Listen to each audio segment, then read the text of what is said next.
Hello, friends. Happy hour. Happy Friday. Welcome into the Pack a Day podcast. Of course, I'm your host, Andy Herman. Thanks as always for being here. I do have some good news to kick things off right away. It is happy hour. For those of you who don't know, I did used to work in human resources, and I did get confirmation that if you are at work, even though it's noon, you are able to drink. So that's binding since I used to work in HR. So you can have as many drinks as you want, even if you're still at work today. I appreciate you guys joining me at noon Central Time. The nice thing is that I don't have like that cutoff where I usually have to bring my kids to soccer practice and things like that. So I will try to stay here as long as possible and answer as many questions as I can. So with that being said, let's get into it right away and let's have some fun and talk some Green Bay Packers, shall we? Richard starting off hot. My least favorite draft pick by the Packers of all time. Someone I didn't like coming out of college and knew wouldn't succeed. Anyone recent that you personally analyzed? All right. Let's kind of go through this. I'm going to go back just a little bit here. I'm going to go back to like when I really started to do this a little bit more. My favorite of all time, this is going way, way back. My favorite all time, the player that I wanted in the 1998 draft was Vonnie Holliday. That was the last time that the Packers in the first round took the player that I was actually hoping that they were going to take going into a draft. So it's been a hot second. So 1998. I'm just going to go first rounders because that's more fun. I didn't have a huge take on Antoine Edwards. Bubba Franks, I was cool with. Jamal Reynolds, despite it not working out, I was fine with. Again, Jamal Reynolds in 2001? Yeah, I'm still in high school at that point. Javon Walker was a really fun pick at the time. Last first round wide receiver, right? Nick Barnett, I was furious with, not because of Nick Barnett, but because I so wanted Boss Bailey in that draft. And like, it didn't like the expectation was that Boss Bailey was not going to be there. And then they take a linebacker. And I think they even announced it as like with the, 29th pick in the NFL draft, the Packers select linebacker. And I started freaking out. It's Boss Bailey. They got Boss Bailey. And I was so happy. And then there was like out of Oregon State, Nick Barnett. And I'm like, what? Who the hell is Nick Barnett? Not who the hell, but like, why are you taking him over Boss Bailey? That worked out very, very well for Green Bay. So thankfully I was wrong on that one. I don't remember having a strong take on the Ahmad Carroll draft whatsoever. The Rodgers one was certainly interesting.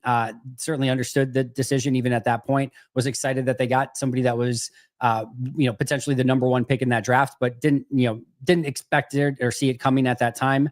AJ Hawk, I was kind of hoping that maybe somebody different was going to fall there, but I was overall fine with the pick. Justin Harrell, actually, I thought I was a little bit more okay with than people were at the time. I didn't like love the pick or anything, but I was more okay with it. Trading back for Jordy Nelson was fine. The Clay Matthews selection, I loved. That was probably one that I loved. BJ Raji, I was totally cool with. Bulaga was good. I really wanted Jerry Hughes in that draft. I remember that very clearly. So Jerry Hughes was the guy I wanted. Both of them had fantastic careers. In fact, I would kind of argue that like Jerry Hughes is like the defensive end equivalent of like Brian Bulaga, like decade-long NFL careers, very good, never like all pro caliber, but just somebody that you always kind of want on your team. Both of those would have ended up being great picks. I actually really liked the Derek Sherrod pick in 2011. That was one that we're just never going to know, right? Because he just busted his leg right away and never recovered from it. So that was really unfortunate, but I really liked that pick. Nick Perry, there wasn't really a player that I loved at that point in time. In that particular draft, same thing with Dayton Jones. I predicted Dayton Jones. I didn't want Dayton Jones, but Nick Perry was one that I was mostly fine with. I did not like the Clinton Dix pick. Was not my favorite. I hated the Demarius Randall pick. That of all the drafts that I can say that like I definitively got stuff right on, the Packers wrapped, and that was really when I was really starting to dig into it more. That was the one draft that I just universally hated from the word go. And I remember very distinctly, I was working at the time. And the next day I had a meeting the next day and everyone was talking about the draft in the meeting. Everyone's like how excited they were about the draft. And I'm like, this draft sucked. It was abysmal. I was fine with the Quentin Rollins pick in round 2. I was mostly okay with that. That obviously didn't work out. I was totally cool with taking a flyer on Brett Hundley in the 5th round. Like he had all the talent at quarterback. If you remember Brett Hundley coming out of school, it was one read and run every single time. Oh, my read's not there, run. My read's there, easy completion. And he had all the touchdowns and no interceptions. It was because if his first read wasn't there, he was just going to tuck it and run every single time. But he had great athleticism, fantastic arm. He had all the tools. He just, couldn't read a defense. And you're like, well, just take a flyer on him in the 5th round. That's fine. But I hated the Randall pick. I did not like the Ty Montgomery pick, did not like the Jake Ryan pick, did not like the Aaron Ripkowski, Christian Ringo, or Kennard Bachman picks. And it ended up being a awful, awful, awful draft. So that one was one I did not like. I really liked the Kenny Clark pick. Did not like moving back to get Kevin King. That was not my cup of tea there. Love the Jaire Alexander pick. Did not initially like the Rashawn Gary pick at all. Was very frustrated with it. Was totally fine with the Jordan Love selection in 2020. Stokes, I did not like. That was not who I wanted in that situation. Quay was interesting. I'll put it that way. Devontae, I was totally cool with. Van Ness was expected. Not somebody that I loved in that draft, but totally cool and fine with that pick. And then Jordan Morgan was somebody I was not. If you remember, I literally said like the day before, like the one guy I don't want kind of at that spot is Jordan Morgan. I still think he can be a good player. I think he's going to be a starting offensive lineman. Don't hate the pick, but that was not the player that I wanted in that situation. In fact, he was kind of the one guy I wanted them to stay away from there. So that is kind of my history of 1st round pick. Story for the long, lengthy response there, but it's always kind of fun looking back at those. But the last one that I really loved they actually picked the guy that I wanted was Vonnie Holiday back in 1998. So again, it's been a hot second. Zachary, thank you for the super chat. I still have a lot of faith in Romeo Doubs as long as the head injuries aren't a larger issue. He had a good training camp last year. Your thoughts? So a couple things here. The first thing I'll say is, and now maybe Brian just didn't think of it or whatever, but I asked Brian, one of my questions I had for him at the press conference at the end of the year, I said, are there any injuries on your team that you foresee carrying over into 2025 besides the Christian Watson injury? And he said no. And clearly, with head injuries, or if there's any major concern there, I would have thought that, that maybe would have been brought up. But the only injury that he said that he had any thought that would carry over into 2025 was Christian Watson. So again, maybe he misremembered. Maybe he didn't want to talk about the concussion situation. That's all within the realm of possibility. A GM's job description includes line from time to time. So that could be the case as well. Maybe they want to trade him at some point, and saying that he's got these brutal concussions is not the best way to go about it. I don't know. Right. But hopefully he's just telling the truth, and that Romeo does not have any lingering effects moving forward. And hopefully he will be fine going into 2025, but we're going to have to kind of wait and see how that kind of progresses. As far as having like a lot of faith in him, I think he is who he is. He's a good wide receiver who's probably never going to be special, probably never going to be an upper echelon wide receiver. Like he can easily be a solid number 2, definitely a really good number 3 wide receiver for you. I don't think he's ever going to be a true number 1. I would love for him to prove me wrong. I would love for him to go out and just dominate. He does it in flashes. Like I thought the playoff games in 2023, he was fantastic in, and kind of like that end of the season.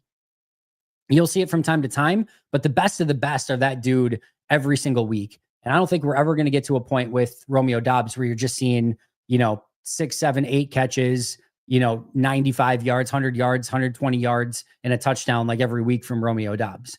Like that's what the best of the best do, right? The Justin Jeffersons, like the Amon-Ra St. Browns, the AJ Browns, etc. Like those are the players that you're seeing produce every week. Think of it from a fantasy standpoint, right? Where are you taking Romeo Doubs? He's probably not one of your top, targets in fantasy next year because it's not consistent. Part of that is the circumstances, but I think he's a good wide receiver, not a great wide receiver. And I think you just kind of treat him as such moving forward until he proves anything different. All right. John, happy Friday. I love these Q&As. I look forward to them every time. Love being a member so that I get even more. Everyone should join if they haven't. John, thank you so much for that. I appreciate the kind words a ton. Glad that you're enjoying them, and I very much enjoy doing them as well. So thanks as always for being here. No, you haven't looked into the draft that much, but how do you view this year's corner class? For me, the corner room is the number 1 priority. So yeah, I have not looked into that yet. And I know this happens every year. I, kind of push it back a little bit. I have my whole, if anyone wants to know, my plan right now to kind of wrap up our free agent series. Tomorrow is now going to be Chase Young. All right. So tomorrow's Chase Young. Sunday is going to be offensive lineman, kind of like what we've been doing with our free agent series here. Just kind of looking at offensive line in entirety and see which offensive lineman could make sense for Green Bay. Monday, I'm going to be joined, I think, by Nathan Marzion, as well as I think Wisco Grant is my hope. So I haven't confirmed Grant for sure yet, but that's my hope is I'm going to be joined by them. We're probably going to be going over some under the radar Packers and some, just players that maybe aren't getting talked about as much. Tuesday, I'll be talking to Justice. Wednesday, we'll finalize the defensive ends. Thursday's defensive tackles. Friday is going to be my perfect offseason plan for Green Bay. Saturday, some potential trade candidates for the Packers. And then Sunday is looking back at the 2024 offseason. After that, then I become a much more open book for draft stuff. That will likely be the end of it. There could be a couple things that come up next week. If so, like a couple of those topics, like the 2024 offseason and the trade candidate ones could get pushed back to future dates and things like that. But that's kind of my plan for the next week. And then, knock on wood, everything should be full steam ahead from a draft standpoint. So that's where we're at, but I'll definitely get there eventually, Goldex. If you had to pick a position of need that Packers will ignore entirely, what position would it be? Wide receiver. I talked about this a little bit yesterday on the Q&A, but wide receiver is definitely the one that I would ignore. I can't ignore corner. I can't ignore pass rush, whether it's defensive end or defensive tackle. And I can't ignore competition and depth along the offensive line. I need more there as well. I feel that I can go into the season with Wicks, Reed, Doubs, Melton, and Malik Heath, and also know that, hey, if at some point during the season I need to get another wide receiver because things aren't working out, I can go and find one on the trade deadline. It's one of the most traded positions at the trade deadline. You can usually find them through the course of the season. And I'm just going to feel like I'm going to ignore that one for now if I have to, and then upgrade everything else. It's usually not make or break for a wide receiver. And if I kind of make, if Jordan Love can take that step back to where he was kind of end of 2023, the offensive line can protect a little bit better. My defense gets better. If everything else gets better, I do actually think inherently the offense will just become better in and of itself. The wide receivers I still think are good enough. I still think Tucker Kraft and Luke Musgrave can take a big jump. Josh Jacobs can be a huge part of the offense. I'll just put it this way. An offense that has the weapons of Josh Jacobs, Tucker Kraft, Jaden Reed, Dontavian Wicks, and Romeo Doubs as your top 5 weapons, not to mention Luke Musgrave, the rest of the running back stable, Bo Melton, Malik Heath, etc. That's enough weapons. If Jordan's playing well, if the offensive line's playing well, if the defense is playing well, you have enough weapons to make that offense go. Plus, with Matt LaFleur as play caller, you should still be able to cook with that.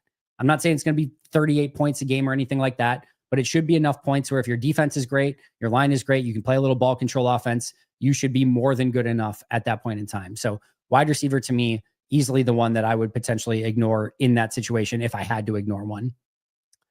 Andy, if you had to tell one thing that each starting Packer receiver, excluding Christian Watson in offseason, should focus on getting better at, what would it be? All right. Just catching the ball for everyone. Is that something I can say? All right, let me think about this logically. Jaden Reed would be hands. Like, I just want him to come up with the catches that he's supposed to. And that was not really an issue in college. So that's probably the biggest thing. I just, he needs to come up with some of those catches, especially over the middle of the field, play with that same level of confidence. Actually, I'm going to take that back for Jaden Reed. I'm going to just say attention to detail for Jaden Reed, because I think he still has everything. I don't expect the hands to be a long-term issue for him. I just want him pinpoint route running and making sure that every single time where it's supposed to be cut off at 9 yards, it's cut off at 9 yards. Every single time that he's supposed to be coming back to the ball, he's coming back to the ball. All the little nuances of the position. That's what I would want him to master this offseason. Dontavian Wicks' hands and confidence. Like, just pluck the ball out of the air, my friend. Like, I don't know if you guys that have kids or just yourself have seen these football gloves. You should not drop anything. These football gloves are insane. Like, my kids have these gloves. Like, it's like you're the freaking sticky bandits from Home Alone 2. Like, everything sticks to those things. How anything gets dropped in the NFL with those gloves at this point in time is insane to me. It makes zero sense. So have the confidence, catch the ball, pluck it out of the air, get new gloves if you need to. I don't know, whatever it is, but there's zero excuse. So catching the ball and just confidence for Dontavian Wicks. Romeo Doubs. I think I would probably have him work a little bit on run after the catch. I want to see him be a little bit more dynamic with that first move after the catch. I know he can, be a possession receiver. I know he can work the middle of the field. Routes are pretty good. I could say attention to detail here too, but I want him to really develop something a little bit more after the catch to make him a little bit more dynamic, where when he does get the ball in his hands, it becomes a little bit more of a problem. So run after the catch for Romeo. Bo Melton, I would say just like the consistent, I would say route run. I'm going to take that back. I'm going to say route running for Romeo, or sorry, for Bo Melton. If Bo Melton becomes like a really good route runner, we know he has the speed. He's got the hands. He has everything, right? The tools that he has are unbelievable. If he can become a dynamic route runner and gain separation with a really nice, just upgrade at that, ability, I think he could be a phenomenal wide receiver. So I'm going to say route running and separation for Bo Melton. And then Malik Heath, I would sort of say the same thing. He's just got to find a way to come up with a little bit more separation because he plucks the ball out of the air. He's a great possession wide receiver. He's never going to be somebody that's super dynamic after the catch, but he can go up, be a back shoulder fade guy. You can give him some jump balls. So I just want to see a little bit more separation from him. So those would be the upgrades I would make for each wide receiver. Happy Friday, Andy. Goldex, we picked up a few corners and Bullard in the slot, so the position wasn't ignored. Did I read his question incorrectly? Unless you count Caleb. I got you. All right, now it makes sense. All right, assuming the Packers use their top 100 picks in the draft on positions of need, what positions would you expect them to draft in the later rounds? A lot of offensive linemen. Also, I think they're going to take a defensive tackle earlier than that, but offensive lineman, defensive lineman, there's a lot of both of those, when it comes to depth in this draft. So I would expect multiple offensive linemen and defensive linemen on day 3 of the draft. I think they could grab a quarterback on day 3. I think they could grab an off-ball linebacker in day 3 and maybe even another corner on day 3. So that's probably the positions I would target a little bit more at that point in the draft. But you're also just looking BPA at that point. Just anyone that you can get that has talent on day 3 that you think can come in and compete. That's probably what you're looking for a little bit more. Matt, great to see you, my friend. Hope you are doing well. Looking forward to your show tomorrow with Janelle and Eli. Last year, the shock of the offseason was cutting Aaron Jones and signing Josh Jacobs. Would the Packers be interested in making a similar move? And what positions would it probably be?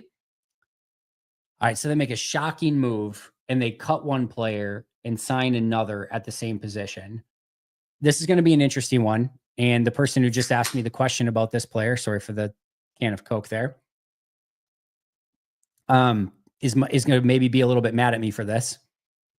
I think the shocking move, if they did something similar that maybe people didn't see coming, would be to pick up like a Devontae Adams and then trade away Romeo Doubs. If you could get, if there's not a concussion issue and things like that. I just feel like Romeo was already upset with not being maybe like a primary target. You could make the argument that Devontae kind of takes that Romeo Doubs position over and makes it even more, all about Devontae. Then you still have Reed in the slot. Dontavian Wicks is kind of your other wide receiver on the outside. Again, I'm not predicting that to be the case, but I could see a world, and especially too, if they are planning on drafting maybe a speedster or just also bringing in an MVS or a Darius Slayton or somebody like that can be the field stretcher. I'm not sure that like a Reed, Adams, Doubs wide receiver trio really complements each other all that well. I could see an Adams, Reed, and an MVS or a Darius Slayton, or eventually when he comes back, a Christian Watson, somebody like that can stretch the field a little bit more, fitting a little bit better. So I could see a world in which they would sign a Devontae Adams, then sign somebody like an MVS or draft somebody that's got the speed on the outside or whatever it might be, doing that, and then trading away Romeo Doubs, especially knowing that he's in the last year of his deal. You're probably not going to give him a huge extension. He probably wants more than what Green Bay's going to offer. So now is the time to get something in return for him. That would be the potential surprise I could see, is sort of rebuilding that wide receiver room, still keeping Reed and Wicks, who have 2 more years under contract, and then taking Doubs, who only has 1 year left, getting something in return for him in that scenario. So that would be the one that I would say. Kenny or Jaire, I could say. I don't know that Jaire would be super surprising, though.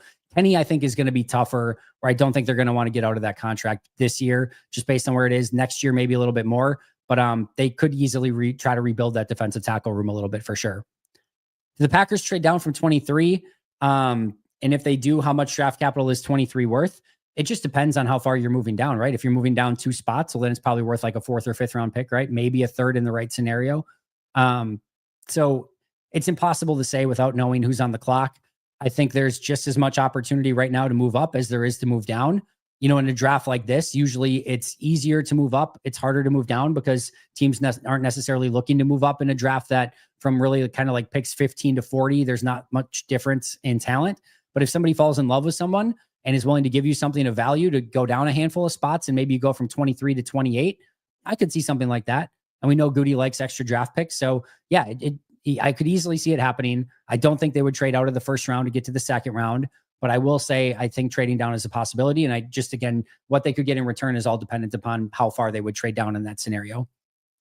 Eric, happy Friday, Andy. With the lack of potential roster spots open, how likely is it that the Packers trade picks to move up in the draft or for players this offseason? I've talked about this a couple times.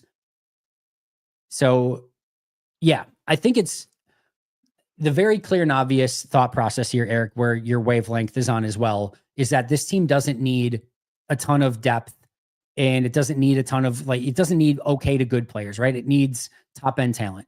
You want 2 or 3 stars this offseason is what you're looking for, whether that's via moving up in the draft, making a trade for an established player, signing big time free agents. Like Josh Jacobs said, they're about 3 players away, and he's not talking about like 3 who do I want to say here is like a good example? We're not talking like 3 like Romeo Doubs type players, right? We're talking 3, Josh Jacobs, Xavier McKinney style players, right? So that's what you're looking for and trying to achieve. So in that realm, I think your mindset is right on, where you try to maybe consolidate some resources rather than going maybe with 3 free agent signings. Maybe you go with 1 or 2 really big ones. Rather than, again, having 8 or 9 draft picks, maybe you consolidate some of those to move up, get a better player. I totally like your thought process there. The one thing I will add on top of that is you go through, and I know we did this once, maybe I'll try to do it really quick, but like the locks on this team, like players who are complete locks to make the team: Jordan Love, Malik Willis, Josh Jacobs, Marshawn Lloyd. As of now, I'd say Romeo Doubs, Dontavian Wicks, Jaden Reed, Rasheed Walker, Elton Jenkins, Sean Ryan, Zach Tom, Jordan Morgan. So what is that? 12 so far? 12 on offense, something like that.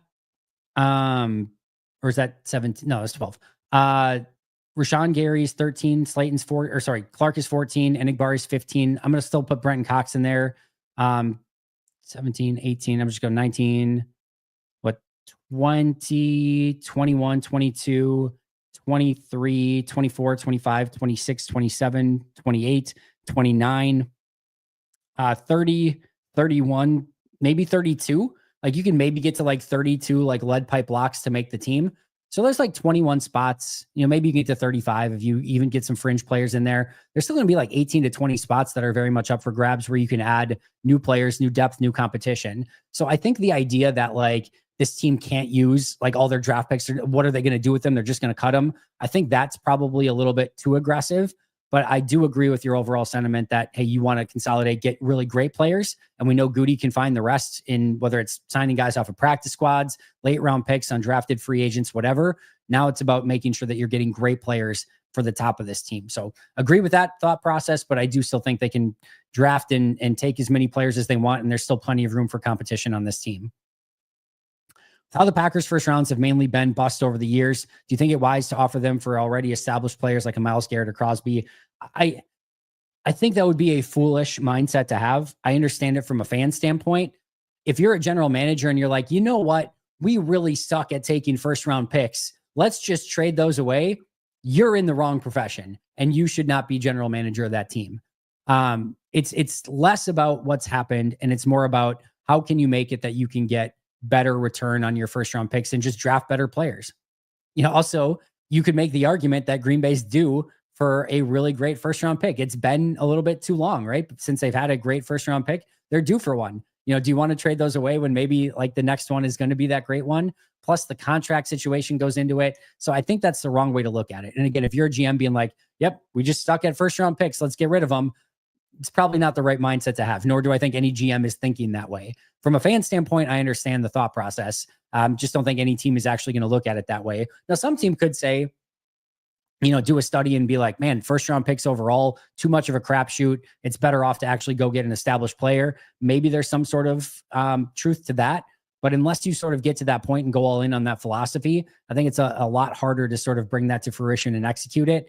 And usually what's happening is you're giving up a first round pick for an established player and then need to give them this massive contract. And then that massive contract, you also could have used towards free agents. So it's not like you're trading just the first round pick for that player. You're trading a first round pick plus 30 million in money that you could spend on free agents for that one player. So it gets complicated in that regard as well. But yeah, I don't think a GM is going to look at it that way, but I can understand again why you would as a fan maybe want to see it that way entirely.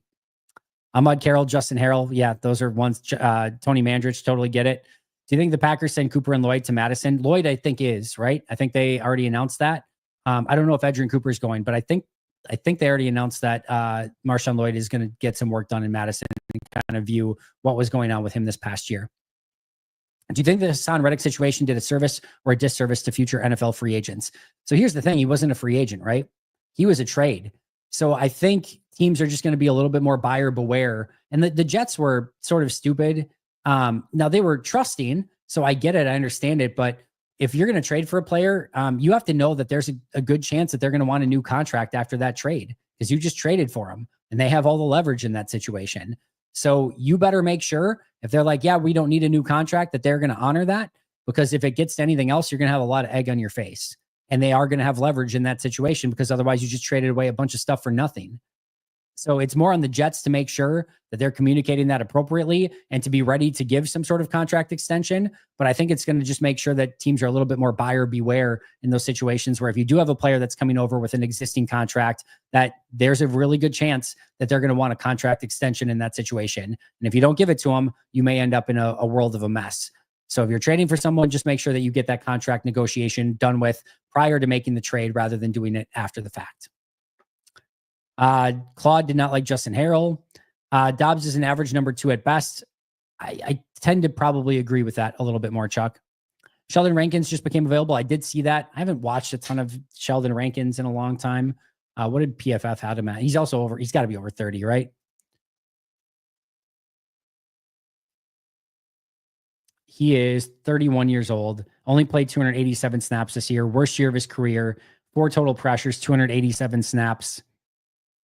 I'm going to go with a strong no on that one. Too strong of a defensive tackle class to go with mediocrity there. I would stay away in that situation. The narrative around Jaire is really weird. I get that he's been injured, but some of that has to be on the coaching medical staff for letting him play versus the Bears. You want the player to want to be on the field. The team has to make sure he is good to go. To me, if that was a one-off, John, I would totally agree with you. If we're talking about like, hey, this is a player that just missed a little time last year. He tried to get aggressive with coming back. Green Bay rushed it, and then he got re-injured and couldn't get back on the field. All right. No harm, no foul. That's going to happen from time to time. And I love the fact that he wanted to be out there. The fact that it's 50% of his games over 4 seasons, that's not ignorable. That's a trend. And you just, at that point, have to assume, based on recent history, that you're going to get 50% of the games and 50% of the snaps out of Jaire. And then it just becomes, do you want to pay that much money for somebody who's only going to play in half the games? And that might not be a fair assumption to have. You know what's going to happen. They're going to cut him. He's going to go to an NFC North team. He's going to play 17 games of all pro football. It's just usually how it works, right? But you can't think of it that way. You have to just make the best educated decision based on the knowledge and information that you have. And what you're inputting into the decision-making process is that this is a NFL player who's had multiple injuries, multiple different injuries that have cost him literally 50% of his games over a 4-year period of time. The predictive analysis and any algorithm you're going to put that in is going to say, yeah, don't bet on him being able to play a ton this upcoming season. If you get a full season, awesome, bonus. But you're going to bet more on like 8 to 10 games than you're going to bet on 17 to 18 games. If I were Vegas right now and I were offering you odds on how many games Jaire Alexander would play next year, in the over-unders at 8 games, 8.5, right? Because that's right midway, half the games, 8.5 games. What are you taking, the over or the under? Your money's on the line. You're let's say 100,000, whatever it is, 20,000, 50,000, 100, whatever is your monetary means are, right? It's a significant investment for you. We'll say that for the Packers, it's what did we say? 200 and all right, NFL salary cap, 295,000. We'll say 295,000. Jaire's an extra 17 million or 200. Yeah, you get my point.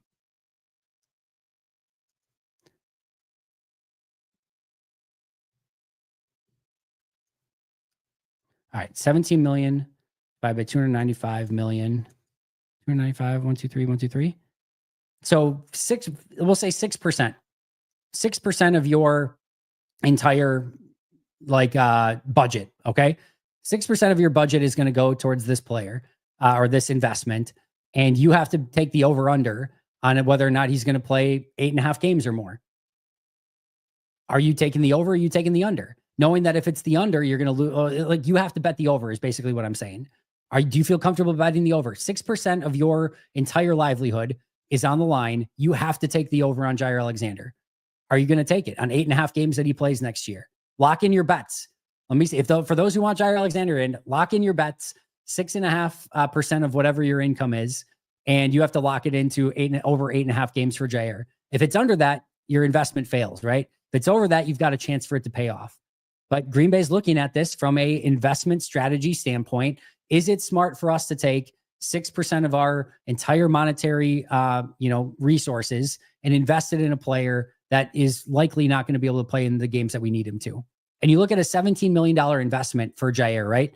If he plays 17 games, $1 million per game, you feel pretty comfortable with that. That's more than doable. That's workable. If all of a sudden he plays in 8 games and now it's, $2 million per game, that's a totally different story, a completely different story. So that's what Green Bay's betting on here, is that they have to figure out what that line is to say, how many games would he need to play for us to remake that $17 million for it to actually pay off for us? And let's say they say it's like 10 games. All right, we need him to play 10 games, and especially when it matters most, in order for this investment to pay off. If they think he can do it, if they feel comfortable with that, awesome, do it. If not, and the markets would probably say it's not going to happen, then you have to say it's time to move on, go in a different direction. It's not show friends, it's show business. It's not personal. You just have to make the investments that are going to put your team in the best position to succeed. And that's what they're betting on, whether they take Jaire back or whether they release him. It's probably more based on that than anything else. Just will their investment pay off? They kind of have to look at it that way. Using PFF's mock draft simulator, there's been a few guys who were top 10, 15 for the longest that fell to 23 now, like Kelvin Banks, Josh Simmons, Emeka Egbukwa, and even Kenneth Grant.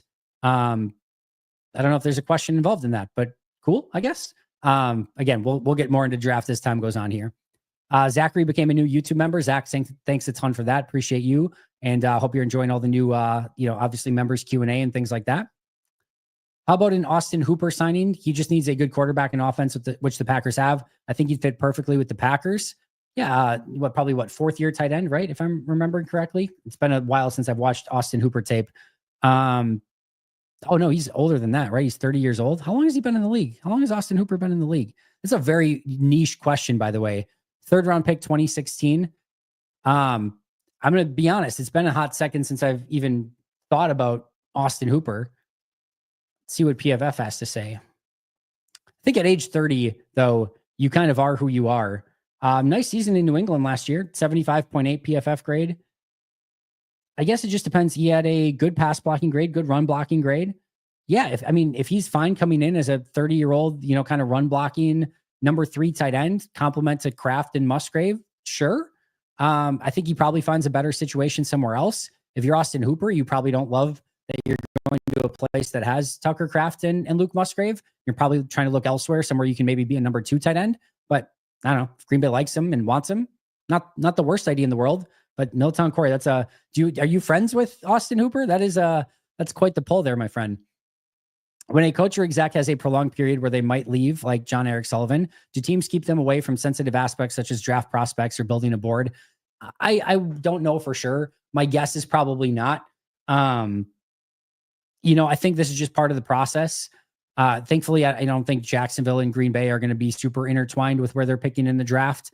And also John Eric Sullivan is probably going to be more in a situation where he may not have a ton of say over this. I mean, if he gets hired, right, he'll have a say over the draft, but he's going to work with the scouts and the staff there that's already been scouting these players in Jacksonville and working with them. And he's obviously going to have only certain information from Green Bay that he's going to be able to carry over. So it's going to be a unique process and situation. I think for Green Bay, it is less to do with like what your board looks like. Like John Eric Sullivan knowing that is not going to be the biggest thing in the world. The only way that it really haunts you or comes back to hurt you is if Jacksonville and Green Bay's on the clock, or it's like a pick before Green Bay's on the clock and Green Bay really wants a player. And now John Eric Sullivan knows that Green Bay wants that player and he really wants that player. So he's going to aggressively move up right ahead of Green Bay and take that player. That's like the only situation it would hurt you. And he's already going to know to a good extent of like where they have their players on the board. So there's not much that they can do at this point. I don't also think it's really a big deal. It probably doesn't affect Green Bay at all. And also I don't think John Eric Sullivan's going to get the job anyway, but it's a good thought process. Maybe they're keeping a little, bit more close to the vest. I don't know. Maybe he's not allowed in the big board room for the time being. Who knows? But I I don't think they're going to be having too much concern over that overall. That one team in the AFC has a little bit better of an understanding of their board. It's probably going to be much ado about nothing. Love the Q&As, and it was time to become a member. I know you haven't deep dived yet, but is there a first rounder you think will fall to Green Bay that you would love? I love Jahdae Barron and both A&M defensive linemen. No, I do not know yet. I say this every year, and I apologize for this. And as I kind of talked about on pretty much every episode, I can't bring myself to half-ass anything. So I can't just go and watch like 15 snaps of JD Barron or like a 5-minute highlight video of JD Barron and be like, cool. All right, now I know who JD Barron is. Like I have to dig in. I have to watch a bunch of all 22 as much as I can, probably at least, 150, 200 of his most important snaps over the last couple seasons and really get a feel for who he is as a player. And then I feel a bit more comfortable, have notes on him, have taken the positives and the negatives, and then I feel better about it. And then, obviously as time goes on, kind of going back and watching some stuff, comparing them to other players in the draft. And then I feel a lot better about it. So coming up, I'll put a ton of time and energy into this, guys, like just a ridiculous amount of energy into it. And we will get there. But if I were saying that I had a crush on somebody or that it was, that I had a strong take on it, I would literally be just looking you in the eye and lying to you. So I can make something up if you want. Like, go get. Yeah, it doesn't even matter. I'm not going to do that to you guys, but I will get there eventually. I promise. Doubs just isn't a number one. He should realize this and lock down the number 2 spot. I mean, I don't think you think of that as a player. You just kind of continue to improve yourself. I also will say, like, we don't need to limit anyone either, right? Like players have had breakouts in year 3, year 4, year 5. Like these things happen. So we don't need to limit anyone. People can go out and get better on any given day, at any given moment. Sometimes the game just slows down for people at different times. I don't think Doubs is ever going to be a dominant number 1 in this league, but who knows? And we don't need to put that put a ceiling out there for him. Let him go out, compete, be as good as he can be, and let the chips fall where they may. But I think as a player, he's thinking I need to be the best player I can be. As a team, you're probably thinking of, he's probably going to be a number 2 at best moving forward. And if we want a number 1, it's probably not going to be Romeo Doubs. Then you adjust accordingly. And if you get him to be a number 1, awesome. Sort of a bonus from there on out. I love Green Bay to trade for Kyle Pitts. Probably not the right player, right situation, right time, right? Like you've got Kraft and Musgrave. You don't have a need at tight end. He's underwhelmed overall. He's still a good player, don't get me wrong, but you're probably going to overpay for him, just kind of like Atlanta did. And I don't see that being the thing that moves the needle for you one way or the other. Good player. I think any team would love to have him. But if you're looking at what you have in investments and how you want to go about utilizing those investments and resources, I don't think that's the right investment to make with the resources that you have, because you already have Kraft, Musgrave, and you still could easily upgrade that position in other ways this offseason as well. Game Boy, good to see you. Hello to you as well. First round is a position issue, not a pick issue. I guess I need a little bit clarity on what you're saying there. You mean that like they're taking the wrong positions? I don't know. I need a little bit more of your thought process there. Zach Bond with the Eagles had an incredible breakout year, going from special teams player to defensive player of the year. What player could you see on the Packers who could have a breakout year similar to that? Usually it's going to be somebody that's a little bit of a younger player. Maybe a Tyron Hopper could be in that situation where he finally gets playing time and breaks out in a significant way. I still think there's a really good player hiding in Carrington Valentine. I know he's had some opportunities, but I still think there's a really good player in there. I could see Katano Ladapo having a breakout. I really liked what I saw on tape of him in limited playing time. Zane Anderson is somebody that when he played looked really, really good. He could have a breakout to some extent. I mean, both of them are going to need opportunities, and hopefully they don't get it, because I want Evan Williams and Xavier McKinney out there in every single play. I still think Carl Brooks can break out.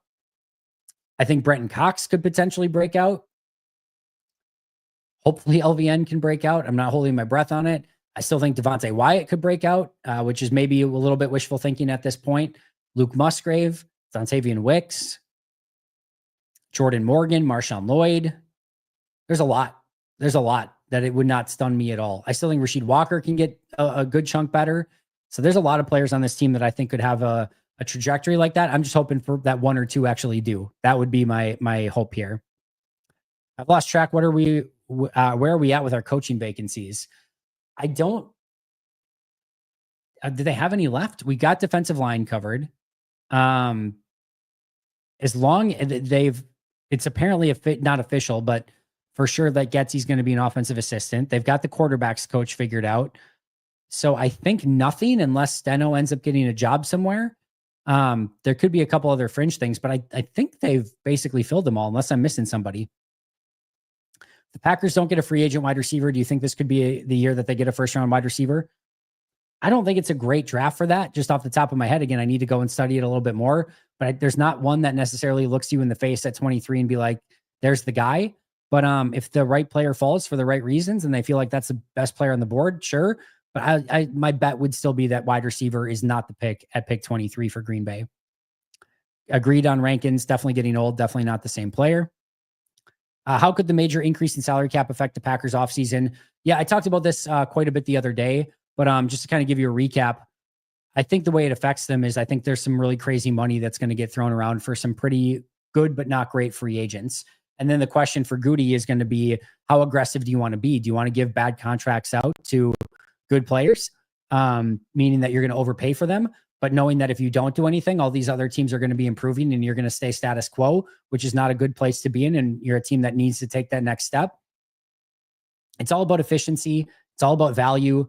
Green Bay's going to, I'm sure, be as cautious as they can be. But if they want a really good upgrade on this team, they're going to have to be aggressive and they're going to have to spend. But there's a lot of funny money that's going to be out there. You're going to see some really ridiculous and maybe even stupid contracts. I think the way to counter that might be to look more at 1 to 2 year deals, and maybe even guys like a Devontae Adams, guys like a Khalil Mack. I think those can make a little bit more sense in this current economy, where you could get some really great players on 1 to 2 year deals and not, sort of sacrifice that future roster flexibility as well in the process. So that to me is one way that maybe Green Bay could counterbalance that a little bit. Should we consider an extension for Nixon if he will be the cornerback 1 or 2? He would be vastly underpaid as a starting outside corner. Also, how about future Hall of Famer Cordero Patterson for special teams ace? Patterson's probably a little bit too old at this point. He's got to be like 32. Also, his primary spot kind of is more in like the backfield at this point. 34. Yeah, he's 34. I don't know how much more he's going to be able to do the return thing. Again, he's primarily more of like a running back than a wide receiver. You don't need a running back. So I will say no to Cordero Patterson. The Nixon extension for me would be a hard no, just because you have him on a great deal. Like, this is what you kind of hope for. This is why you signed him to the deal in the first place. And now you look at it, and if he does, get in that range, for this year and next year, while he's still in the prime of his career, let me just double check it here. So this year he's going to make 6.8 million. Next year he's going to make 7.1. So it's really like a 2-year, $14 million deal. That's awesome. That's going to be ideal for Green Bay. And then after that, he's going to be 30 years old after that. And then you can make the decision at that time. So no, I would keep him on that same contract for these next 2 years, if at all possible, if I were Green Bay. Agree, we should add 2 to 3 defensive tackles from the draft and get ready to replace Slayton now and possibly Clark and White in 2026. Perfectly said, Mike McGee. No notes. My theory on no first-round wide receiver picks is that the position has become more important and Green Bay hasn't had a burning need so much, so other teams just pick them first. No big thing, really. I think it's circumstance more often than not. You don't think they would have taken Brandon Ayuk or Justin Jefferson if they fell a couple more spots? They absolutely would have. Like, there have been times where they've wanted wide receivers and it just didn't work out that way. So it is what it is. I don't think there's anything more to it than that. They haven't taken a running back either. They haven't taken a center. They haven't taken some other positions, but wide receiver is the one that continues to get the talk of it. And it just is what it is. I don't think there's much of a story there, to be honest. Is there a free agent punt returner out there? I have to look. I didn't let me see.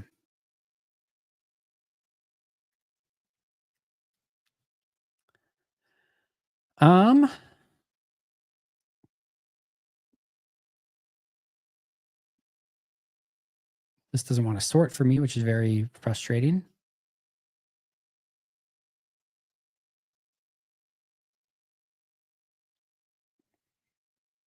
All right. Marvin Mims is not. Marcus Jones, I don't think is. Khalif Raymond, I'd have to take a look. Olamide Zacchaeus or whatever his name is from Washington would be one. That would be fine. I think Kavontae Turpin might be one as well.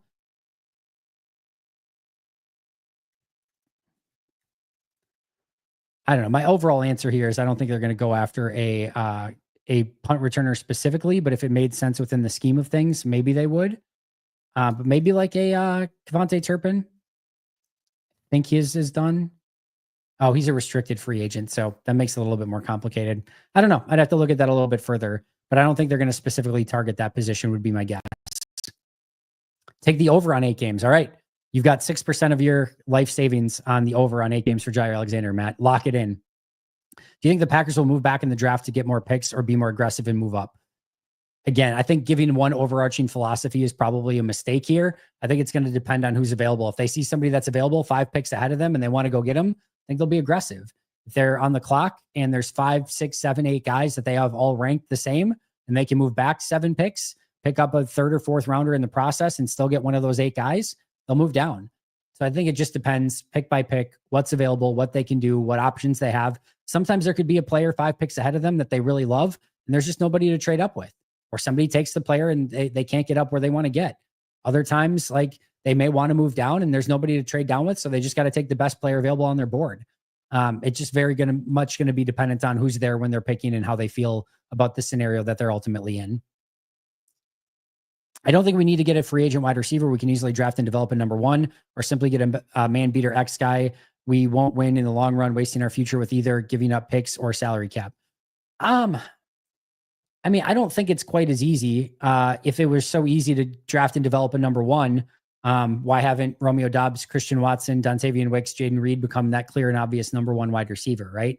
And more often than not, even when you draft a wide receiver, unless it's Justin Jefferson or an outlier, even somebody like a Brandon Ayuk, who was a great pick, they're not usually a number 1 from day 1. So Green Bay has a need right now. And then also, like, I don't think anyone's saying like necessarily trade away a bunch of stuff for a wide receiver. If it's a DK Metcalf, it's not going to take like a 1st round pick or anything like that. So I don't hate giving up, some draft capital if it's the right receiver for the right reasons. And then, you're going to have to spend your salary cap space somewhere. And if one of your biggest needs is as a top wide receiver, I don't necessarily have anything against it either. I don't hate your idea that, to go and continue to try to find wide receivers via the draft. I think that you can. This also might not be the draft to particularly do that. And if they feel strongly about a wide receiver that's a free agent, they absolutely can do that as well. So I just think it's a little bit more complicated and nuanced than maybe this. But overall, I don't hate the idea of finding someone via draft. Also, like just saying like, let's go just draft a man beater. Well, again, you don't know how that player is going to turn out. You might think that they're going to be able to come in and just be a man beater or somebody that stretches the field. But if they don't adopt the offense the way that you're expecting it, or just aren't the player that you were hoping they were going to be coming out of the draft, now you have a bust on your hands and now you didn't address the position at all. You're a little bit more in the surefire category if you go get a Devontae Adams or somebody that you can maybe trust that you've seen in the league a little bit better. Just again, I think there's no perfect way to build this. I don't hate the process that your mind is going through there of like, hey, finding that next number 1 through the draft. I would love that as well. Just think it's maybe not quite that easy. Otherwise, they probably would have done it already. Hoyt Brown, you're gonna have to be a little bit more specific on Brown. I know Hoyt for the Rams and Odigizua for the Browns. I really have liked Osa Odigizua. Wait, no. Who am I thinking of? Osa Odigizua is the Cowboy. Levi Onwuzurike is the Brown. I'm thinking of who's the other one for the Browns? That's going to bother me now.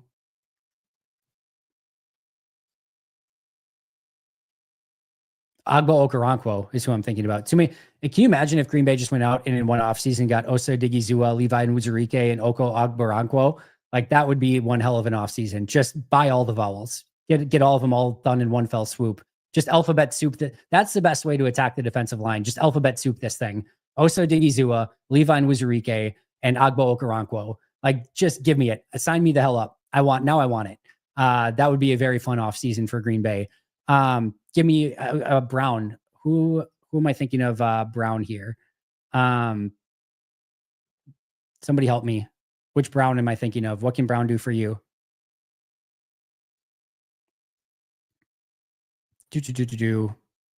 Anyone? Nobody wants to help me? Who are we thinking about? Brown on the defensive line?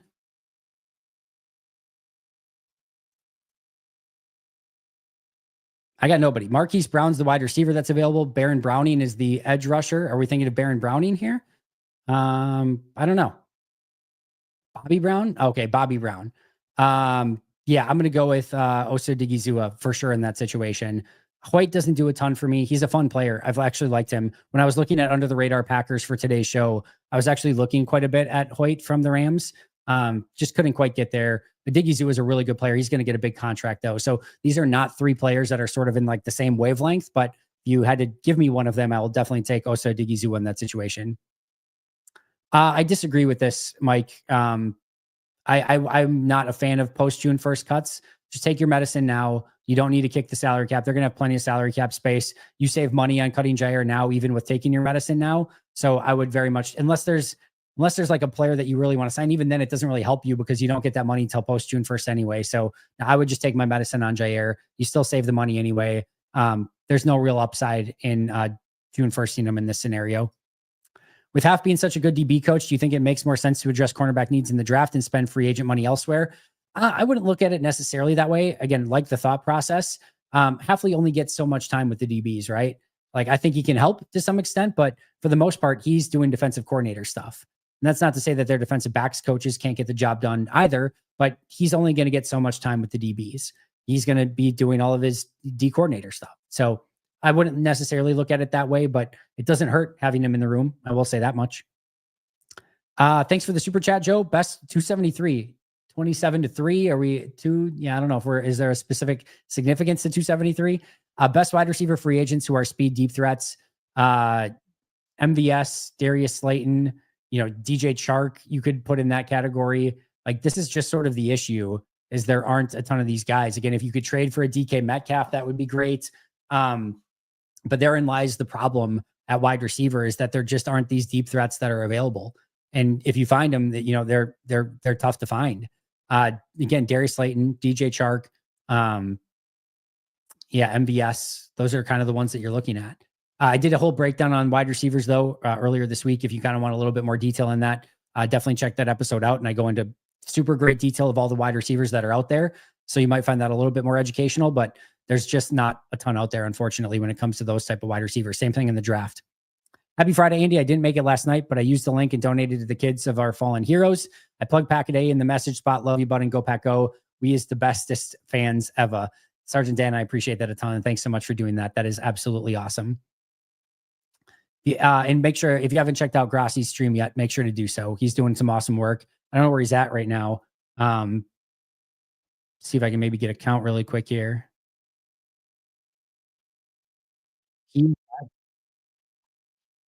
He's at 305 plus 301. So I think he's at 606. Did he just get over 6?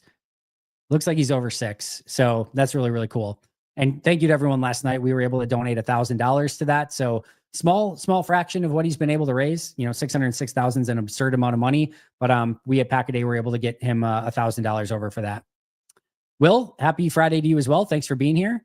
Josh Palmer, De'Ami Brown. Yeah, I forgot about De'Ami Brown as well. That's another good one. Elijah Moore, I wouldn't put in that conversation. He averages less than 10 yards per catch. But De'Ami Brown, I would put in that conversation, even though he was around 10 yards per catch this past year. I get not wanting to pay Jaire his current salary. There's probably drama, but it's kind of sad to see all the fans wanting him cut instead of restructured. The dude plays well when he's out there. I think it's just complicated, Joseph, is the way that I would put it.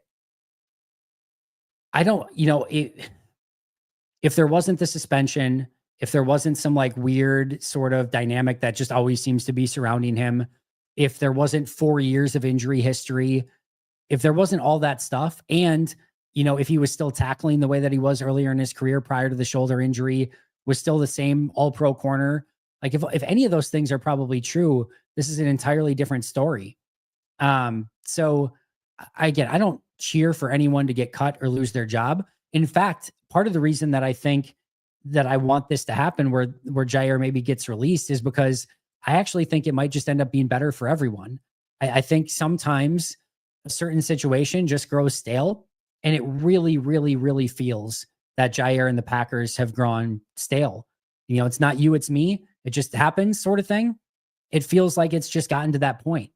And if it's gotten to that point, then it's probably better for Jaire that he gets to experience something different.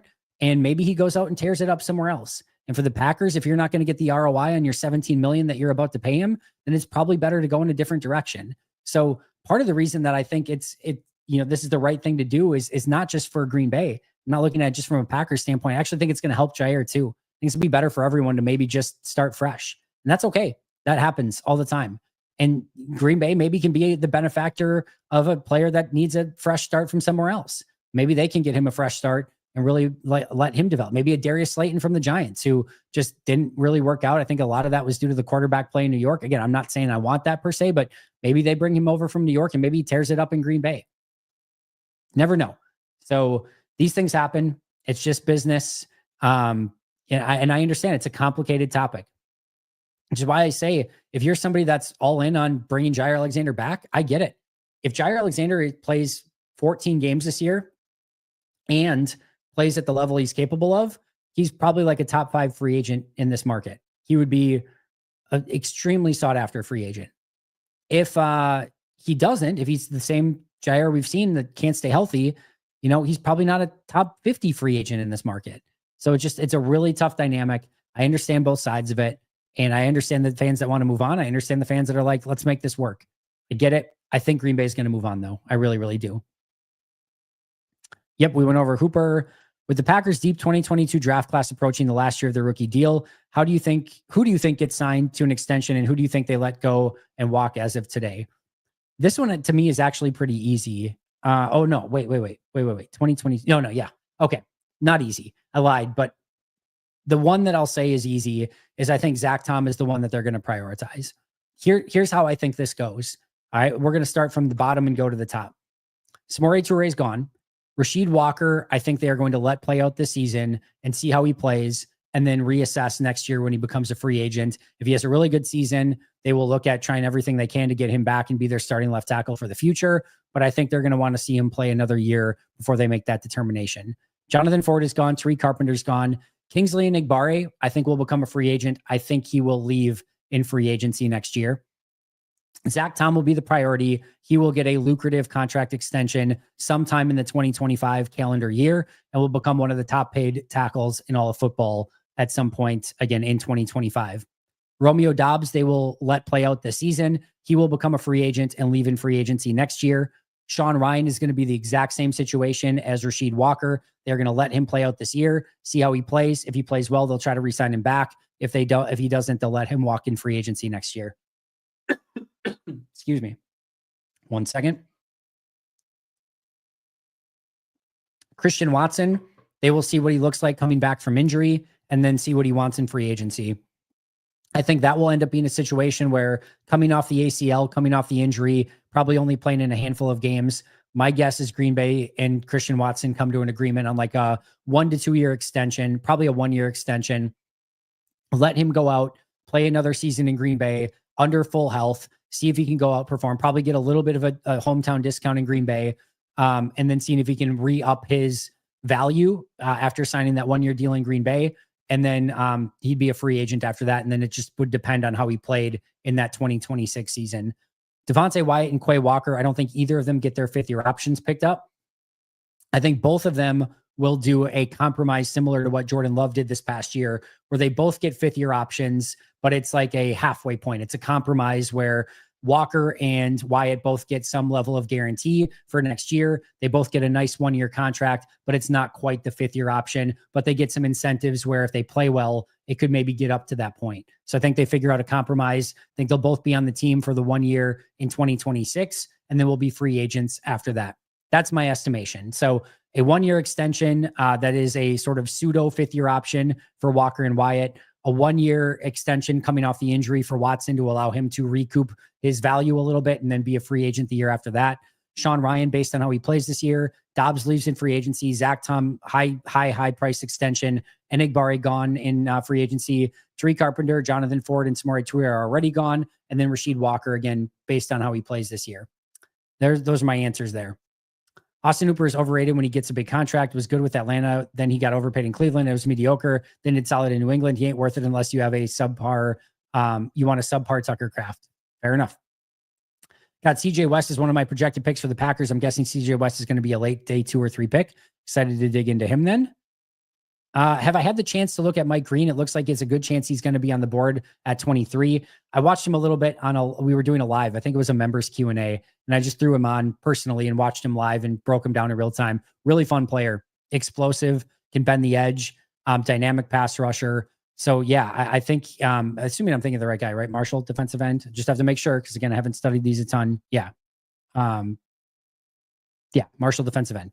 Just want to make sure, because like I said, haven't done a ton yet, but really explosive, really fun player. I think what's going to be really interesting about Mike Green is, what does Green Bay now prioritize at defensive end? We have yet to see Green Bay acquire a defensive end in the Jeff Hafley era. Every single defensive end on this roster was acquired in the Joe Barry era, in the Joe Barry era. So, or actually even like Rashawn Gary would have been in the Mike Pettin era. So nobody's been in the Jeff Hafley era. So do they have a different height, weight, speed profile for their defensive ends? I think that's going to be interesting too, but very, very fun player. Would not be upset with that pick in any way, shape, or form, at least at first glance. Need to watch him a little bit further. Let's see how he tests and all those sort of things. But at first glance, very, very fun player. You said you think you're okay if Nixon is the 10th or 11th best player on the starting defense. I'm assuming you think that means you're in trouble if he's corner one. I would generally say yes. I don't think that you want him as your corner one. I think he can be your corner two. I think you need a good slot in that situation. I think you need a really good number one. I think you need good safeties, which you will have over the top. And I think you need a good pass rush. But I think if he's your number two and you have a good surrounding cast around him, I feel really good with it. If he's your number one, I don't feel quite as good. I will say this though. I've said this the last 2-3 years. I will not doubt Keyshawn Nixon. Like every time he's thrown something, you're like, oh, he's not going to be able to do that. He somehow finds a way to do it. Like they could put him at running back this year. They could probably put him at wide receiver. And I'm just going to be like, sure, he'll probably figure out a way to be at least good at it. And he's a really impressive player overall. Like there are deficiencies in his game. There's no two ways around it. But he's somebody that I think pretty much every team would have room for on their 53-man roster. Return ability gives you a lot of versatility. I say you can probably even play him on offense a little bit if you wanted to. You can play outside corner, inside corner. I know people have floated out that maybe he could be a safety. I don't see that, but who knows? I wouldn't throw that past him either. Good blitzer off the edge. There's a lot of things that he does well. Deficiencies, yes. Versatility, attitude, tenacity, plays the game the right way. It really looked pretty good at outside corner when he got the opportunity. I'm happy with where he's at. I think he's a good player to have on the team. I don't think you can rest on it as like your quote unquote number one corner. All right. We are always in the late 20s, 30s and have to wait for one of our board guys to fall, which is more likely to underwhelm or bust. If we were picking in the 10 to 15 range, we would have more hits. Maybe. LVN is not a great example of that so far. They had that top 15 picked LVN, and he's probably been the biggest bust of them all so far, or at least in that conversation. Not saying he's going to be that. A lot of time left for LVN, but so far the ROI on that has been very, very poor. So I think it's just, you've got to go out wherever you're picking. There's going to be guys on the board that are going to be good. You've got to go out and find those guys. Do you see the Packers as a trade-up candidate if they can't sign an impact free agent? Sure. But again, the right situation, the right trade, the right player is going to have to be there. And I think they will sign a couple free agents no matter what. And I think they'll be aggressive upgrading this team in every capacity. So Goody will be looking, but it's got to be the right scenario. You don't just want to do something for the sake of doing something. No way they take wide receiver first round, going to be an edge. I mean, I think saying it's going to be an edge is probably a little bit aggressive. I could easily see offensive line, defensive tackle, edge rusher, corner. I think those are all in the conversation. I don't think they'll take a wide receiver, but I also don't think it's necessarily impossible either. Green Bay gets a first round wide receiver. I'd be shocked. Won't grab one in a loaded wide receiver draft, but grab one now. It's a very fair way to look at it, Game Boy. My dream free agency would be to sign Mack, trade a late pick to get Adams, and sign Adebo. I don't think you're going to have to trade a pick to get Adams. I think he ends up getting cut. So I think you could probably sign all three of those guys. And Landon, I don't think we're going to be very far off in our assessments there. They need to make a big trade to compete for a Super Bowl. I don't think it needs to be a big trade, Dinkhole. That sounds mean. Hey, Dinkhole doesn't need to be a trade, but that's your name. So Dinkhole, I don't think it needs to be a trade. I think they can go and sign some really good players in free agency, whether it's a Khalil Mack, a Devontae Adams, a Paulson Adebo, or some of these other really good players. And I think you can have a really good draft and upgrade the team that way. Plus get better internally. I think I'm excited and hopeful for the new defensive line coach, Jordan, coming back from injury. There's ways to make this team a lot better, and they don't need to be a lot better. They're already a good football team. They get better. They're going to be a tough team to deal with. And I think they have every right, but you got to get your free agents right. You got to get your draft picks right. Hopefully they got their coaching hires right. And, hopefully some of these guys can take another step in year 3, 4, wherever they are at in their development, year 2, and take that really aggressive next step. But I don't think it has to be a trade. I'm not going to be sitting here on, September or 9th or whenever the first regular season game is and being like, Not sure why we're watching this season. They didn't even trade for anyone. Like it doesn't, there's no perfect way to build a team. And they could easily build this up in a very significant way without making any sort of trade. Saw a stat on TJ Slayton. Apparently led the league on success rate against run plays, up around 46%. How indicative of an impact that stat is would be fair to question, but it's interesting. I like Slayton. I just think the draft is going to be too deep at defensive tackle. Maybe if after the draft he's still available and you don't get anyone there, you could bring him back. But I probably wouldn't go ultra aggressive. You can get him at a good price. I wouldn't hate it. You just kind of know what TJ Slayton is. There's no high end player there, but he can help you win. So I wouldn't hate it if they brought him back at all. He's a fun player. Just don't think you're ever going to get anything more than what you've seen over the first 4 years so far. Christian Watson was the number one for like 4 games of Rodgers. Listen, when Watson is good, he is really good. And I mean, really, really good. He looks like a legitimate, top 20, top 15 wide receiver in the league when he's on. Just unfortunate we haven't seen that enough. And part of that's his role within the offense. A lot of that's injuries. Other times it's just a little bit of inconsistency. But man, when he looks great, he looks unbelievably great. We were 2 spots from Brian Thomas Jr., who looks like the next Justin Jefferson. Justin Jefferson might be a little bit strong, but he's an absolute stud. Absolute freaking stud. Jacksonville crushed that pick. He's phenomenal. I really, really liked him coming out of the draft. I would not have predicted him to be that good that fast, but he was fantastic at LSU and is going to be a big-time wide receiver for Jacksonville for the foreseeable future. Would have been very, very fun in Green Bay. Thanks for the super chat, Zach. I'm hoping this Green Bay draft offseason is a big one. I'm in Appleton, Oshkosh area, hoping to go. So bring out Crosby or Garrett to announce 23. Full surprise. I don't think we're going to get some sort of Avengers style, reveal here or anything like that. I don't see that being the case. My guess is if there's any sort of trade or anything like that, it'll happen prior to the draft and there won't be some big surprise.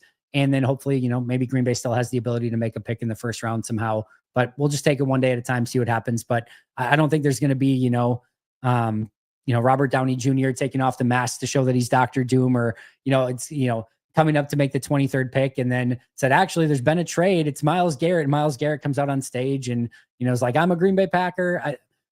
I don't think it's going to be anything like that, but it'd be really, really cool if it did happen that way. I'll absolutely agree with that. Gilbert Brown. There we go. That's why I wasn't thinking of it. Packers should sign one of Stephon Diggs, DeAndre Hopkins, or Amari Cooper. Dinkel, I hate to disagree with you again, but I vehemently disagree with you again. Do not want any of those wide receivers. 1 o'clock happy hour sounds like my father. Cheers. I only have a Coke. I wish there was a whiskey in this, but hopefully some of you are able to enjoy. Michael, thanks for the super chat. Am I crazy for thinking MVS serves what we need as a stopgap wide receiver until Watson comes back? You're not crazy. And there's a reason why people like Justice Mosqueda, myself, and others have thrown it out there is because what you're looking for is that top tier wide receiver, right? That 1A guy that fits perfectly within this offense. And the truth of the matter is we've gone over ad nauseum. There's just not that guy either really via trade, free agency, or the draft. DK Metcalf might be the closest that you can get. If you can get him via trade, maybe Devontae Adams as well. Those are probably the 2 names that would get you in that number 1 conversation that can be a playmaker, be man beaters, and really help the offense. But it might be Devontae, DK, or bust. And if you don't get one of those 2, you don't just need like a good wide receiver, right? You sort of need to weaponize that position. And the way that you would weaponize it would be with somebody who can stretch the field. You don't really need anything else. You have a Jaden Reed, you have a Wicks, you have a Doubs, you have a Heath, you have a Melton. What you would like is somebody who is like an MVS that can run those deep fly routes, stretch the defense a little bit, make teams be honest about it, and maybe get some of the stuff that opens up under them. So it's not the craziest thought in the world. I don't think it moves the needle in any appreciative way. I think it's going to really change your win total expectations for the team. But taking somebody like that, plugging them in, and getting them in that same Christian Watson spot until Watson's ready to play again, certainly not the dumb. There's been dumber ideas. I've probably had dumber ideas in my life for sure. So not crazy at all, Michael. And that's why people have definitely floated that idea in the past. Free agency dream sign, Adebo, Paulson Adebo, Ojulari, offensive line depth piece. Dream draft would be Walter Nolan, Thomas, Trey Harris, Patrick Bryant. What about you, Andy? We'll go over that eventually. Again, we'll get there. I have that in my plan to do like the Packers perfect offseason. Not an Ojulari guy at all. I would pass on that. Do really like Paulson Adebo though. So that's definitely that one that's probably going to be on my list of players. Spoiler alert. Andy, if the Packers want Devontae, when would be the best time to try and get him? March, just before the draft, right after the draft? I mean, as soon as he gets released, then you start having those conversations. I don't think there's a better or worse time after that, but As soon as he's released and available, you have those conversations. Maybe you talk to the Jets to say, hey, are you going to get rid of him? Can we have those conversations? Do you mind if we can, to see if maybe if we are interested, then maybe we can facilitate a trade, and maybe you can start having those conversations sooner, whether a trade comes to fruition or not. But as soon as he's available is when you start having those conversations. There aren't any better wide receivers than those ones that you listed. There are better wide receivers than those ones that you listed. You need to go and watch those wide receivers again. I mean, Diggs is good, but he's coming off the ACL, right? The rest of them are washed, completely washed. If Watson is left on the PUP list for the entire season, his contract rolls over to 2026. Yes, that sounds good in theory, at least to the Packers, probably not to Christian Watson. But if he's ready to go and he's ready to play, which he's going to be at some point, he's not going to miss the entirety of 2025, right? You can't just keep him on that for the sake of keeping him on it. There would be lawyers very much involved in that situation. Once he's ready to play, you have to have him out on the field, or at least give him that opportunity. I don't think Green Bay would do that to him either. Once he's ready to play, they'll activate him. They're not going to toll his contract for just the sake of being dicks and tolling his contract. So yes, if it happens that way, sure, cool. That'd be good for Green Bay. Just don't think it's going to happen that way at all. So the weird thing about the Jaire narrative isn't that they'd want to cut him, but that they'd leak frustration when he tried hard to get back on the field. Because I think we talked about this, but this is the gray area, right? I think Green Bay's frustrated that, maybe he hasn't played through some stuff. I think Jaire's interested that maybe they feel like they've pushed him too hard to come back too early. It's a very common thing. It's a very big gray area. Teams need their players to play. They're paying them massive amounts of money to be out on the field and play. And if you're cleared by the medical team, which I'm not saying Jaire was or wasn't, I don't know that for a fact, but if you're cleared, your team needs you out there. And for a player, you got to look out for number one. You have to look out for yourself. If a team is pushing you to play and you don't feel comfortable, you think you're going to aggravate something, pull something, or put some really bad tape out there because you're a tenth of what you normally should be, I understand it too. Just a really tough dynamic. You have to play hurt. You shouldn't have to play injured. And that line is incredibly gray, incredibly gray. You would wish that there was some sort of neutral arbiter, that would say, yeah, he should be playing, or no, he should not be playing, but there isn't. And it doesn't exactly work that way. So it's a very, very tough situation sometimes. Keyshawn Nixon could be wide receiver one. Wouldn't put it past him. Did you notice alignment differences for Rashawn Gary last year? Maybe getting into the weeds, but it seemed like he was rushing a lot from the outside. The 9 technique during his rise 90 pressure days. I'd have to go look at it and chart it a little bit more, which totally transparent. I probably will not do. Probably a better Dusty Evely question who charts that stuff a little bit more and nerds out a little bit more about that minutia. My gut says you're right, but I'd have to chart it to say 100% for sure. That was me explaining my pick versus position early comment. Gotcha. Thanks, Game Boy. What does a restructure look like for Jaire if the Packers and him can work things out? First of all, I just don't expect that to happen. The second thing I would say is you probably take, let me just pull up his contract really quick here just so I can speak a little bit more educatedly on it. I swore I had an over the cap up, but we figure it out nonetheless. So Jaire has 16.1 million in base salary. My guess is that gets brought down to 10 million in base salary, and Green Bay saves the 6 million. And then instead of that 6 million, you give like 8 million in incentives. So he gets a 10 million base that he's going to make. And you could even potentially guarantee that 10 million base to kind of make it work, because you're going to keep him at that point no matter what. So instead of an unguaranteed 16 million base, take 10 million. Whether you guarantee it or not, you can have that discussion, but 10 million, and then you take 6.1 million off of it. Jaire loses that money to begin with, but then you give him, again, 8 million maybe in incentives where he can earn it back plus more with playing time incentives, Pro Bowl incentives, all pro incentives, interception incentives, whatever you want to give him.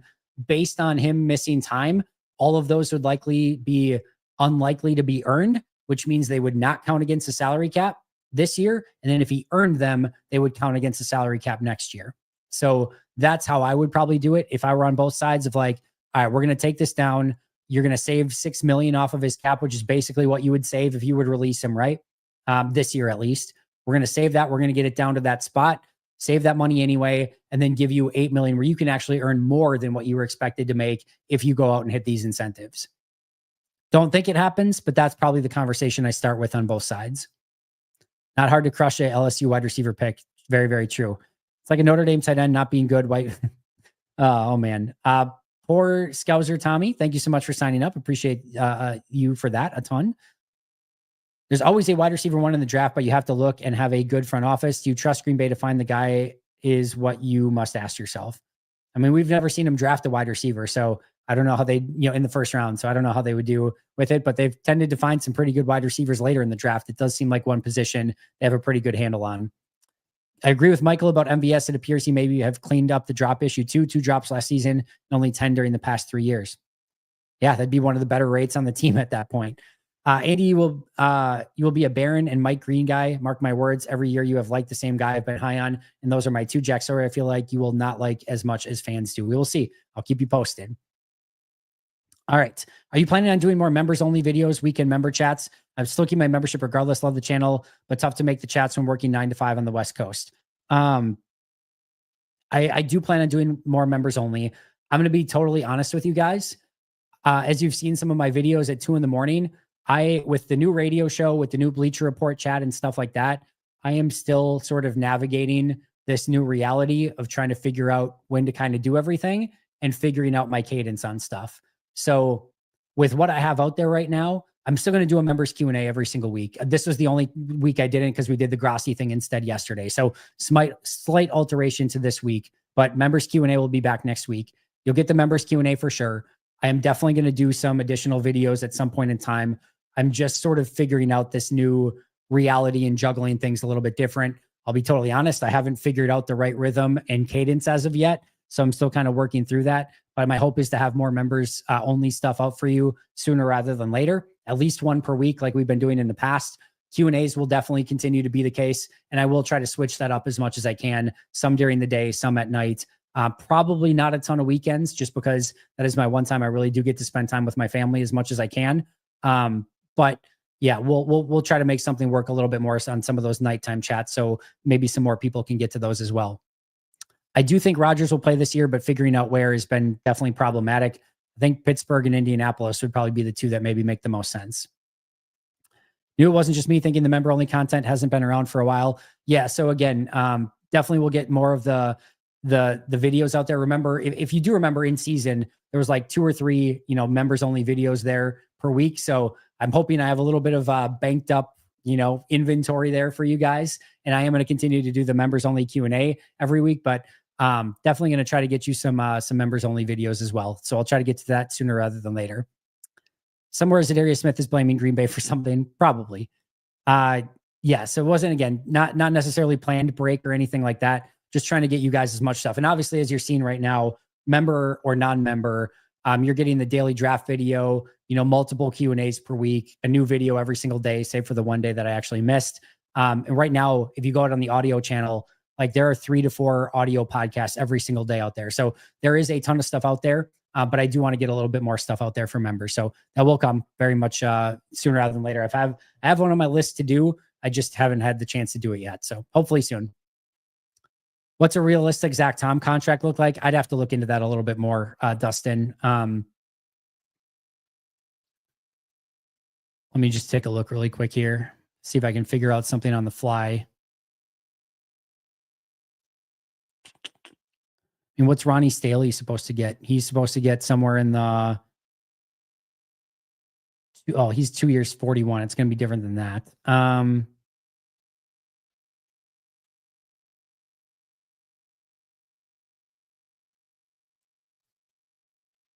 Give me 1 second here. All right, so Wirfs was 5 years, 140. He won't get that. Andrew Thomas, Christian Darrisaw. Christian was 4,104. 4,104. Christian Darrisaw sounds about right. So I would say 4,104. 4 years, 26 mil per year, 104. That feels right about right in that Christian Darrisaw range. Same age, everything like that. That feels very easy. I feel like you could probably copy paste that. 4 years, 104 million. Maybe 4 years, 100 million. Maybe Darrisaw's a tiny bit better, but probably somewhere in that 25, 26 million per year range. If I were Green Bay, I'd get that done sooner rather than later. Dustin, realistic Tom Grossi contract is 3 years, 155 mil is wide receiver 1. How do you see the future of the backup quarterback position? Willis will be in the last year of his rookie deal, and Clifford is no guarantee. Do you see the Packers taking a quarterback in the draft? I do. It was one of my bold predictions. I do think they take a quarterback. I think they develop him. Hopefully he can be the number 3 this year. And then be the number 2 next year when Malik Willis likely leaves in free agency. Tom Grossi, wide receiver 1, if he cleans up that 40, he does need to clean up that 40, that's for sure. With how bad the Bleacher Report app is right now, just start posting it as members only content. Yeah, I know they're working through some things. Some things. They'll get it fixed though. Further, expect Watson back by week 12. Typically an ACL injury takes a full year. I know some have come back sooner. I just don't see Watson being that guy. Yeah, I think right around week 12 is probably what we're looking at. Michael, thanks for the super chat. Does Mac make sense at edge because he elevates the floor and Goody won't have to completely punt on LVN since Mac won't play all of the snaps? I think he just makes sense for all of the reasons, right? I think he elevates the floor. I think him and Rashawn Gary are a really good 1-2 punch. Don't think you have to give some long 4 or 5 year contract to him. I think, again, you're able to kind of keep the group that you already have, plus add Khalil Mack to it. I think it makes sense for all of the reasons, really. Outside of his age, that's the only downside. Everything else he makes perfect sense for. Hardest working man in Packers media, running off Luigi's and pecan old fashions. And kickstarts and Coke Zeros. That is 1,000,000% true. Appreciate you, Jay Western. No worries, Andy. Love all the content and still 100% worth getting the membership just to support. Just asked out of curiosity mainly. Absolutely. It'll be there soon. Ultimate Green Bay office is Andy as GM. Dusty is the right-hand man. Justice, I'm assuming you mean as senior assistant. Tom Grossi is wide receiver 1. Nagler is head coach. And the ladies of Pax, what she said, as the offensive and defensive coordinator. I can live with that. It's a 15-2 team and still gets called fraudulent. Very much so. 1,000,000%. And there will be Fire Andy, DMs and tweets every single week. All right, friends, hour and 20. That's a fun one. Appreciate you guys. Was able to go a little bit longer for you guys today since it was a noon. Hopefully you guys all got drunk in that hour and 20 minutes. I'll be back next week with the members only Q&A, of course, with our happy hour next week as well. I'll keep you posted on times. That's going to do it for me for now. But until next time, and as always, go Pack Go.